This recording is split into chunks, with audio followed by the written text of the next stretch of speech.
एक और रिकॉर्ड बन गया है कि पूरे जिले की पहली लड़की बनी हूँ कि 60 लाख की कार अपने नाम पर लेके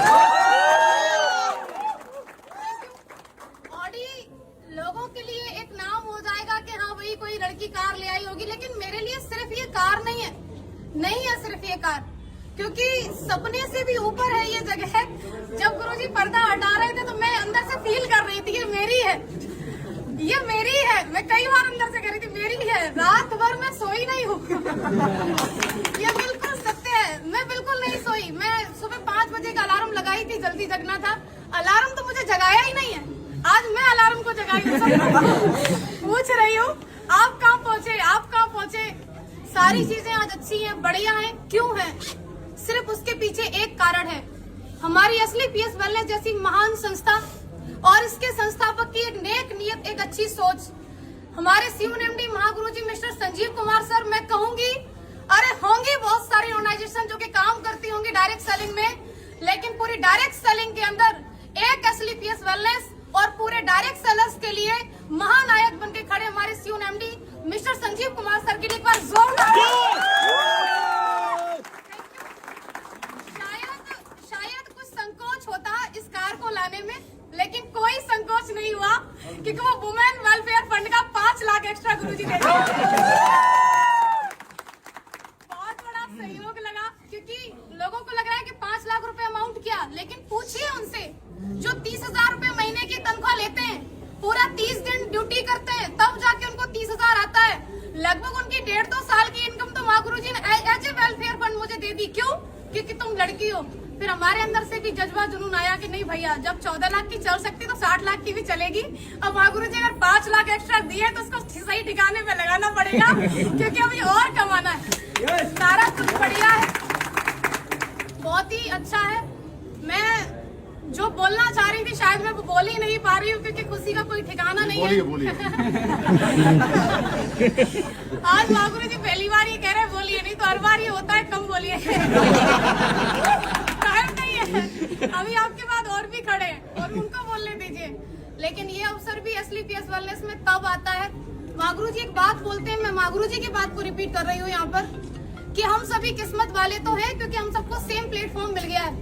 लेकिन हर वो व्यक्ति सफल नहीं होगा जो ज्वाइन कर लिया। क्यों? क्योंकि किस्मत वाले सभी हैं लेकिन सेम मेहनत नहीं करते।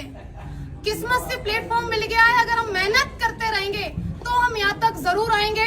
किस्मत वाले हम बन चुके हैं, अब बारी है मेहनत वाले बनने के लिए। तो क्या आप लोग तैयार हैं? Yes! अगर आप तैयार हैं तो मैं आपसे कहना चाहती हूँ कि यदि आपने असली पीएस जैसी महान संस्था को ज्वाइन कर ही लिया है, और स्पेशली मैं गर्ल से ये बात कहना चाहती हूँ कि यदि आप AWPL के अंदर ज्वाइन हो ही चुके हैं तो 3 से 4 साल तक आप मन लगा करके, एकाग्र होकर के, पापा कहें, मम्मी कहें, रिश्तेदार कहें, गाँव वाले कहें, कोई फर्क नहीं, हमें वो करना है जो हमें दिखाई दे रहा है। क्यों?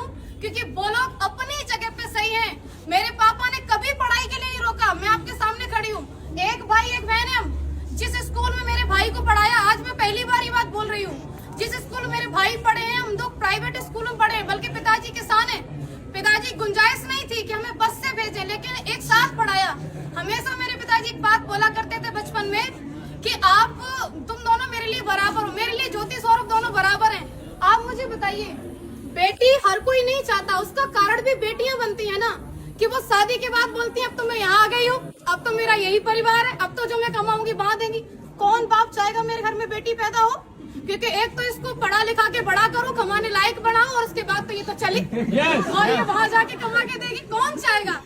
लेकिन मुझे ऐसा लगता है कि हर उस बेटी को चाहेगा, हर एक बाप, जो उसी के यहाँ पर कमाने लायक बने और उसको कमा करके भी दे और उसको ला करके खड़ा करे ऑडी के शोरूम में, पापा ये गाड़ी तो आप ही की है। और ये हम सब बन सकते हैं, कोई एक नहीं, सिर्फ एक ज्योति यादव नहीं, नेवर, हर कोई बन सकता है। क्योंकि मैंने किसी को देख करके सपना बनाया, वो किसी कोई और नहीं थे, मेरे अप्लायंस थे। आपका भी किसी न किसी को देख करके सपना बन रहा हो, तो जब सपना बन ही रहा है, उसे साकार करने के लिए हमारे पास ये ग्रेट प्लेटफॉर्म है ही है, ग्रेट मेंटरशिप है ही है। उसके बाद मैं उन लोगों से कहना चाह रही हूँ कि जो लोग आज असली पीएस में ज्वाइन है और कहीं न कहीं है, सुन तो रहे होंगे आप, ये बात तो क्लियर है, और जो अभी मन बना रहे हैं, आप लोग देखते बहुत हो, ये आपकी बहुत कमी है कि आप सिर्फ देखते ही रहते हो।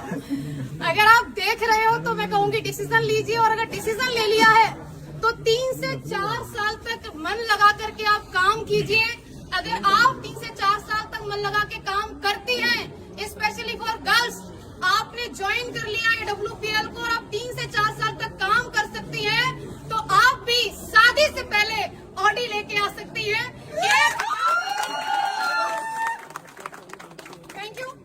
अगर हमें चाहिए तो हमें काम करना होगा, हमें यहाँ पर मन लगा के लगे रहना होगा। और आज मुझे अवसर मिला है मेरे अप्लायंस को भी सुनने का।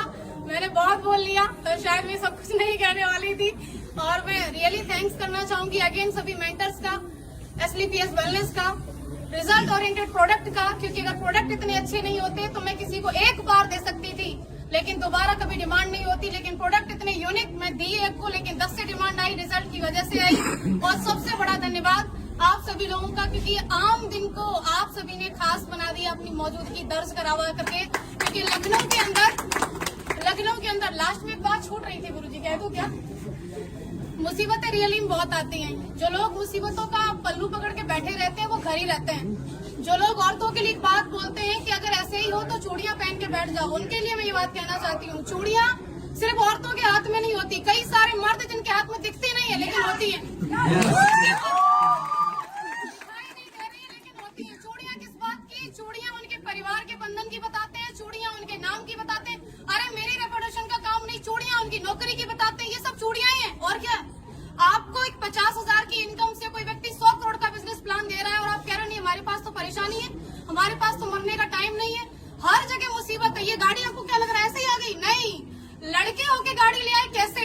मेरे साथ ही हुआ। मेरा लोन बिल्कुल क्लियर, बुजुर्ग है वो जिन्होंने मेरा लास्ट में आके कैंसिल किया, मैं बता रही हूँ आपको। गुरुजी अगली साल उनका रिटायरमेंट है, BOI में है वो। फाइल हमारी पहुंची क्योंकि 50 लाख वाला जो वैसे ना वो दूसरी बैंक होती है वहाँ रेफर किया जाता है।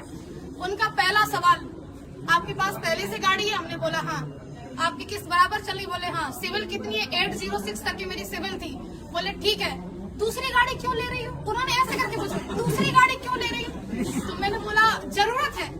तो बोले ऐसी क्या जरूरत है, मैनपुरी में रह के तुम्हें इतनी बड़ी गाड़ी की जरूरत क्या? अरे मैनपुरी में उनका ब्रांच, पैराडाइज स्कूल के सामने ब्रांच है बैंक ऑफ इंडिया का।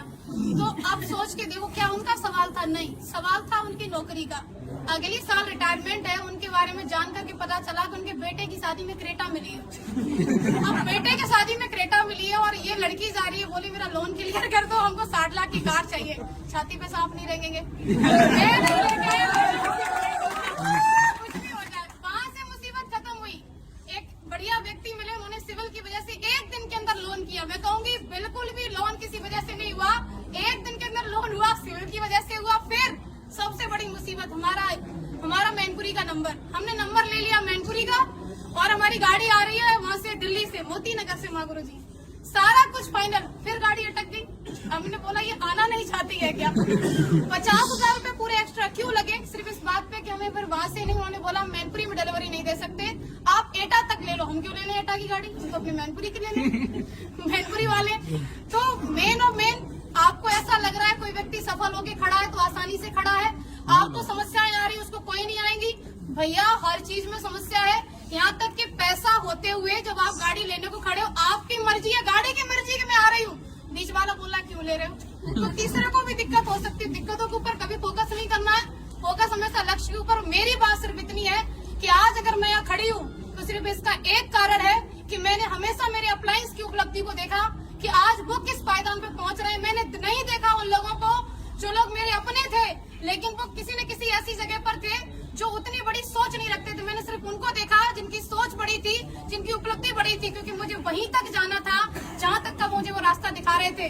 तो आपको भी हमेशा अपने अप्लायंस के लिए देखना है, क्योंकि मैंने देखा तो आज मैं खड़ी हूँ। और आप लोग आए उसके लिए आपका अगेन बहुत बहुत शुक्रिया। Thank you so much.